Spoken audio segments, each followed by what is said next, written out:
Kim DeClue from the Pratt Area Chamber of Commerce. Today I'm here with Jason Leslie. Jason is running for City Commission. Actually, this will be his second term in City Commission if re-elected. That's correct. So tell me a little bit about yourself, Jason. Sure. Well, I'm currently married, been married for almost 24 years, got 2 children, one's in college. Have another one that's in high school, it's 10th grade. I do have several businesses in town. One of them you might recognize as Shelter Insurance. Others I do property management here in town. Some of the community-oriented stuff that I do outside of my business, outside of being a city commissioner, here of Toys for Tots for Pratt County. We are the #1 charitable organization for the military. So that's a huge thing.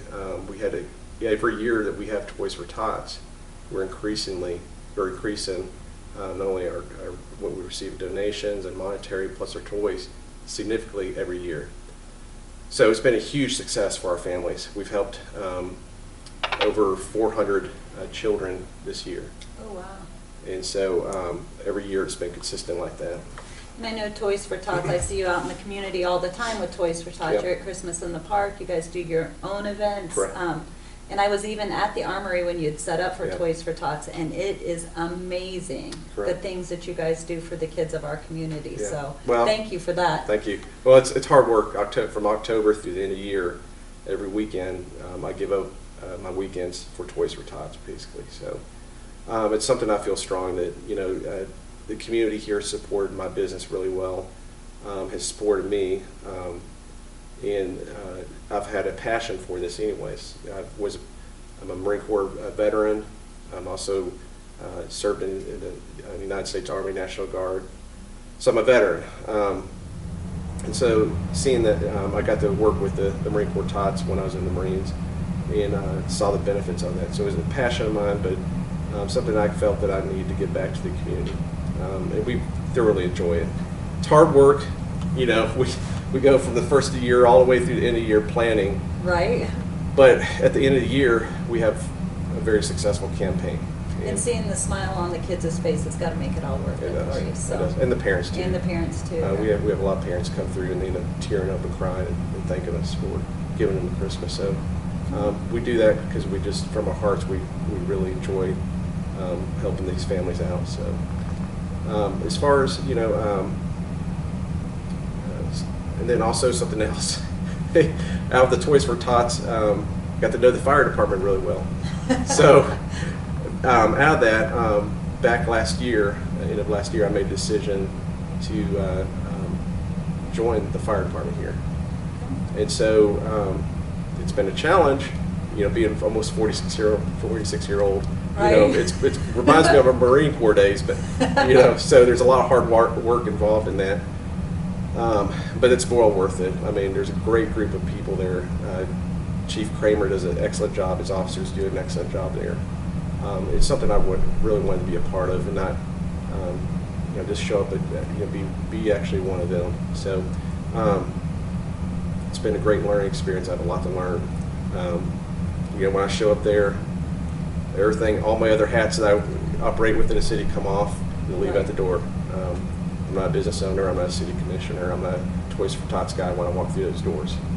You're a volunteer I'm a volunteer fireman at the lowest bottom of the pole. So you'll work your way up. But that's fine. That's the way that's the way it's supposed to be. Right. But as far as my passion to rerun for office, I think I've upheld what I've set up, what I would do at the very beginning extremely well. I've told the people that I would be a voice for them. I've done that. I've told them I've helped with curbing some of their budgets that we've been expending, and I've been a part of that too. And then it's something that was really kind of neat that we did a couple of years ago. It was we brought the solar farm. Right. So this was an indirect way for us to put money back into the pockets of our citizens. Because before, we're paying market price. Right. We pay market price when we have peak times of the season. The market goes up on electric bills, and you notice you have a huge increase in your electric bill. So we want to do something where we can stabilize that and make it where we didn't have those peak times. You know, I mean, a lot of people work on fixed incomes, and they get that huge electric bill because they've been running AC, you know, during the summer, and they can't afford it sometimes. Right. And like days today, it's like 90 degrees Right. outside. Right. Yeah, we're Right. lucky to have some air Right. conditioning. I know. So what was cool about that, though, is that we didn't have to spend a dime for that. Right. Yeah, that was the key to it. That was the key for me accepting that, and it was the key for the rest of the commissioners too. So we didn't have to spend a dime for that. That is all. Once we're done with that contract, if we decide not to continue it, they take the equipment with them. So we purchased without going too deep into it because it gets a little complicated. Well, I was going to say I'm a layperson, so you have to talk down Yeah, here when it comes it gets to this a little stuff. complicated, It is. but you know, you pay a flat fee for these rates, for these electric rates, Mhm. and a portion of that, our electric rates, come from that solar farm. So that helps our citizens here in town have a more stabilized electric bills. It's a way of us indirectly trying to impact what their bottom line dollar is. So, as far as, you know, another thing, you know, that was really important for me when I ran for office is that when there was big decisions that need to be made that affected any type of tax base, was to bring that to the citizens. And I can tell you that probably the one thing that we've had to look at is our pool. Right. It's one of the things we had to look at. We have to look at, you know, are we going to repair it, replace it, move it, whatever. We didn't know. So we came up with the suggestion of taking it before the citizens. And we came up with a survey. And we felt that was the most effective way to put out the information that we wanted to put out there of the project, give them choices, and then get feedback from it. Now, if we put it on the billet for the, you know, when you go in the vote, you're going to have a yes or no answer. You're not going to really know what you're voting for. Right. So we want to put out to the public to be an informative process for them. And you've gotten quite a few responses back. We I have know. an overwhelming amount of responses back. And I'm on the pool committee, so I Right. know that people are for a new pool, keeping it in the same location. And we've been working on these things, but then COVID happened, Correct. so, you know. Right. Yeah, and we had to just put it on the kinda back wait. burner just in case, until we get past this, until we know that finances are fine, Right. and that we're on top, you know, that we're not going to put ourselves in a hole by no means. Because a pool is not a moneymaker for No, the city. it's not. It's not. It's a No. community-oriented project. Right. So there's a lot of different ways that we can fund that. So we want the feedback from the community. If the community, overwhelming community, came back and said, we don't want to do anything, just fix it, patch it up, and move Right. on, then that's what we do. You know, but we do have a lot of costs involved in that. Every year fixing that, different things that come up. We've had a safety issue, several safety issues last year, where the slide had safety issues. We had issues with the pool itself. It just deteriorated. It's a 100-year-old Right. pool. It's a great pool. I know I swam in it several times, but Sure. it's old, so. Yeah. So what are you, if reelected, what would be the one thing that you're looking forward to working on, maybe? What I'm really looking forward to is continuing our project, or when I first got elected, within the first 6 months, probably 6 months, first year, we developed a plan for economic development and how we were going to proceed with that.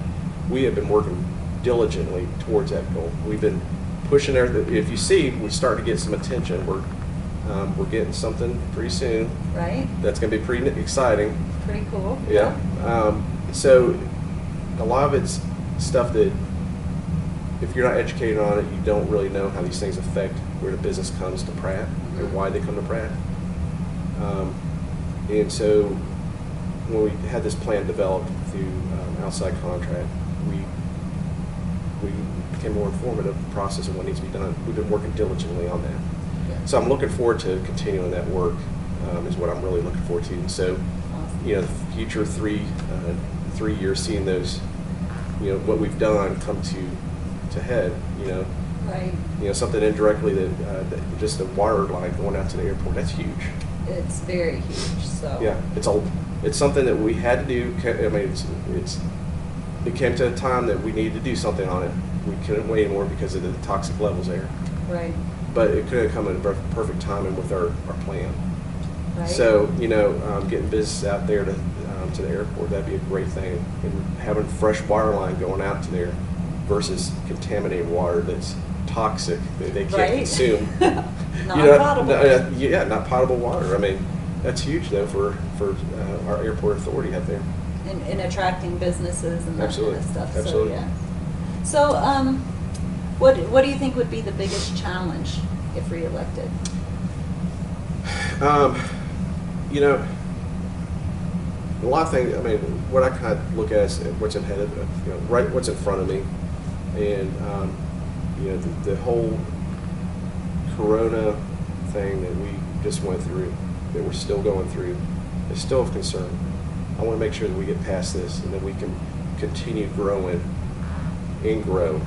I mean, we got a lot there to go. I mean, we got to build or bring businesses in here that bring in big jobs. You know, so opening up our economy here in town was big. We wanted to do that safely as quickly as possible. We're starting to do that. So saying that, you know, I want to make sure we get to that and be able to then proceed to our next continuation of plans and what we're doing.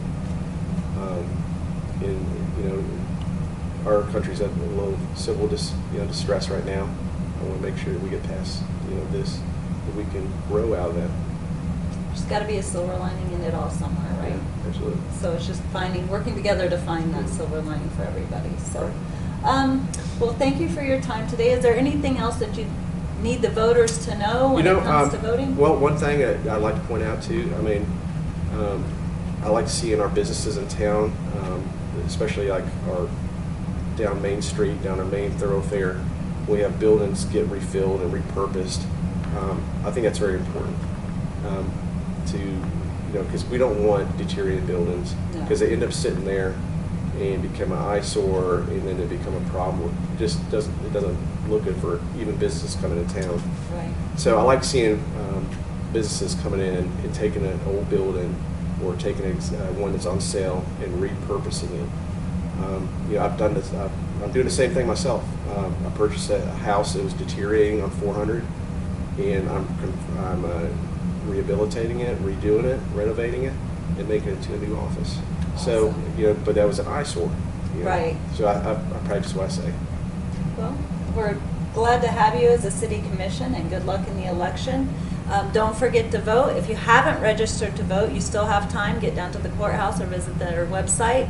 And that's Tuesday, July 14th. You have to register. Primaries will be held on August 4th, and the general election will be held on November 3rd. Don't forget to vote. It's important, people. Thank you. Thank you.